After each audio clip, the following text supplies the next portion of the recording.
आज मी तुम्हाला हिरवे मूग भाजून आपण आमटी बनवूया। त्यासाठी बघा, एक वाटी गच्च बघून हिरवे मूग घेतलेले आहेत। तवा ठेवलेला आहे गरम करायला आणि हे जे मूग आहेत का नाही, ओल्या फडक्याने मी स्वच्छ पुसून घेतलेले आहेत। एकदम बारीक आहेत, हे थोडेसे मोठे मोठे पण असतात। आता हे काय करते, मीडियम गॅस आहे, ह्याला नाही हलकंसं भाजायचं, 1 2 ते 3 मिनटं भाजायचं मीडियम गॅसवर। सुगंध मस्त येतो बघा। जास्त असे भाजायचे नाहीत, आपल्याला काळे वगैरे करायचे नाहीत। मूग भाजलेले का नाही समजत नाहीत, मग त्यामुळे तुम्ही जास्त भाजत राहाल, असं डाग डाग पडस्तवर असे कळत नाहीत आपल्याला मूग। कारण की ना, एकदम जर जास्त काळे केले का नाही तर त्याची चव त्याची लागणार नाही। एकदम 2 ते 3 मिनटं घड्याळात बघून, त्याचा सुगंध आला का नाही तर एकदम मीडियम गॅसवर भाजले का नाही तर कळतात बघा। असं हलकेसे आपल्याला लगेच समजले जातात की हे भाजलेत म्हणून। एवढेच भाजायचे, ह्याच्यापेक्षा जास्त भाजायचे नाही आहेत। भाजायला लागले की नाही लगेच कळतं आपल्याला की हा मूग भाजलेले आहेत, की बंद करायचा गॅस मग। आता ह्याला मी भाजते ना, त्याला 1 मिनिटभर फक्त झालेलं आहे। 2 मिनटं नाही तर 3 मिनटं, ह्याच्यापेक्षा जास्त नाही। हलकेसे बघा ह्याच्यावर डाग डाग पडलेले आहेत, असे भाजले गेलेले आहेत। एकसारखं असं हलवत राहायचं सगळ्या साईडला, म्हणजे एकसारखे असे चांगले भाजले जातात। आता ह्याला काय करते, गॅस बंद करते आणि तव्यातच ठेवायचे नाही, तव्यात जर ठेवले तर जास्त भाजले जातील मग। आता हे काढून घेते मी एका भांड्यामध्ये, टोपामध्ये मी काढून घेतलेले आहेत। ह्याला मी पहिलं भाजायच्या अगोदर ओल्या फडक्यानं स्वच्छ पुसून घेतले होते। जर तुम्हाला धुवायचे असले तर धुवू शकता, नाही धुतले तरी पण चालू शकतात। अगोदर भाजायच्या अगोदर पुसून घेतले तरी चालतील, नाही पुसले तरी पण चालतात। आता मी काय करणार आहे, 2 पाण्याने मी स्वच्छ धुवून घेणार आहे, कारण आपल्याला ह्याला शिजवून घ्यायचे आहेत। मूग बघा स्वच्छ मी धुवून घेतलेले आहेत, आता कळतील तुम्हाला बघा, भाजलेले आहेत, असे डाग डाग पडतात। आणि हे आपले गावरान मूग आहेत, बारीक एकदम। तर त्याच्यामध्ये मिक्स मूग असतात सगळे, पिवळे वगैरे असे। तर ह्याच्यामध्ये आता आपल्याला पाणी टाकून घ्यायचं आहे। तर मुगापेक्षा थोडंसं 1 कांडी जास्त, 1 कांडी म्हणजे बघा अशा प्रकारे जास्त पाणी ओतायचं। आता हे मी टोपात घेतलेले, तुम्ही कुकरचा डबा वगैरे असं घेऊ शकता। मी कुकरमध्ये शिजवणार आहे, ह्याच्यामध्ये थोडंसं मीठ टाकायचं। कुकरला मी ह्याच्या 3 शिट्ट्या करून घेणार आहे। 3 जरी केल्या तरी चालतात आणि 4 जरी केल्या तरी पण चालतात।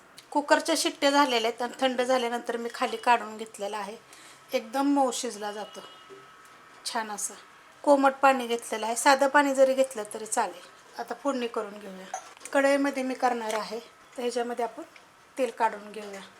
अर्धी पळी मी तेल घेतलेलं आहे, तुम्ही आवडीप्रमाणे थोडंसं कमी जास्त करू शकता। तेल गरम होऊन देऊया। तेल गरम होतंय तोपर्यंत आपण खालीवर करून घेऊया।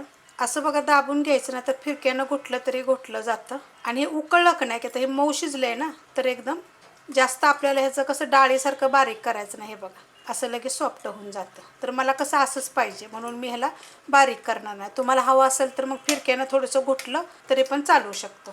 तेल चांगलं बघा कडक गरम झालेलं आहे, त्याच्यामध्ये मोहरी, जिरं, कढीपत्ता, हिंग पावडर, 1 मोठ्या आकाराचा कांदा बारीक चिरून घेतलेला आहे। कांदा चांगला भाजून घ्यायचा। कांदा भाजलेला आहे, ह्याच्यामध्ये थोडंसं सुक्कं खोबरं, कोथिंबीर, आलं, लसूण असं कुटून घेतलेलं, एकदम थोडंसं घेतलेलं आहे सुक्कं खोबरं। 1 गड्डे लसूण, अर्धा इंच आलं आणि कोथिंबीर। आता ह्यातली एखादी गोष्ट म्हणजे जर तुम्ही खोबरं जर नसेल खात तर नाही टाकलं तरी चालेल। आणि मी कुटून घेते सगळं खलबत्त्यामध्ये, तुम्ही मिक्सरला बारीक केलं तरी चालेल। गॅस आहे मीडियम। आता हे चांगलं 1 मिनिटभर मी परतून घेते मीडियम गॅसवर। मस्त परतून घेतलेलं आहे। त्याच्यामध्ये 1 टोमॅटो, मूग शिजवताना सुद्धा तुम्ही त्याच्यामध्ये टोमॅटो टाकू शकता, थोडीशी हळद टाकू शकता। आपण कसं मीठच फक्त टाकलं होतं थोडंसं। आता ह्याला पण 1 मिनिटभर मी परतून घेते। परतून घेतलेलं आहे, त्याच्यामध्ये टाकायची थोडीशी हळद। कांदा लसूण मसाला छोटा 1.5 चमचा, तिखटाप्रमाणे तुम्ही कोणता वापरता तो टाकला तर चालेल। छोटा 1 चमचा टाकलेला आहे गरम मसाला पावडर। परतून घेते चांगलं, मस्त परतून घेतलेलं आहे। त्याच्यामध्ये थोडंसं मीठ टाकायचं, शिजवताना पण आपण थोडंसं मीठ टाकलं होतं। हलवून घेतलं। आता हे मूग टाकायचे, आपण हलवून घेतलं होतं। थोडेसे मी साईडला ठेवलेले आहेत, ह्याच्यामध्ये मी कोमट पाणी टाकणार आहे। साधं जरी पाणी टाकलं तरी चालते। अजून आपण ह्याच्यामध्ये थोडंसं पाणी टाकूया। त्या टोपामध्ये आता मी थोडंसं पाणी परत घेतलेलं आहे, असं हलवायचं ओतायचं। गॅस आपला मीडियम आहे।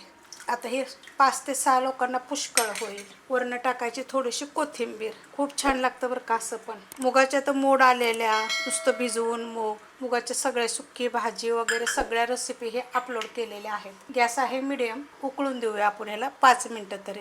5 ते 7 मिनिट झालेत बघा. चांगलं उकळून घेतलेलं आहे. किती चांगलं झालं बघा. जर तुम्हाला पाहिजे असलं तर घुटून घेऊ शकता. मला अशाच पद्धतीत आवडतं म्हणून मी अशाच पद्धतीत ठेवलेलं आहे. त्याला थोडंसं जरी आपण असं हलवलं की नाही तर त्याचं एकदम गाळ होतं. तर मला गाळ नको आहे त्याचा, असंच पाहिजे म्हणून मी असं ठेवलेलं आहे. तुम्हाला तसं हवं असेल तर तुम्ही तसं पण करू शकता. पण ही एक तर चविष्ट लागतं ना भाजल्यामुळे. तर एकदा करून बघा. एकदम झटपट रेसिपी तुम्हाला दाखवलेली. रेसिपी आवडली तर लाईक करा, सबस्क्राईब करा, कमेंट करा आणि शेअर बी करा.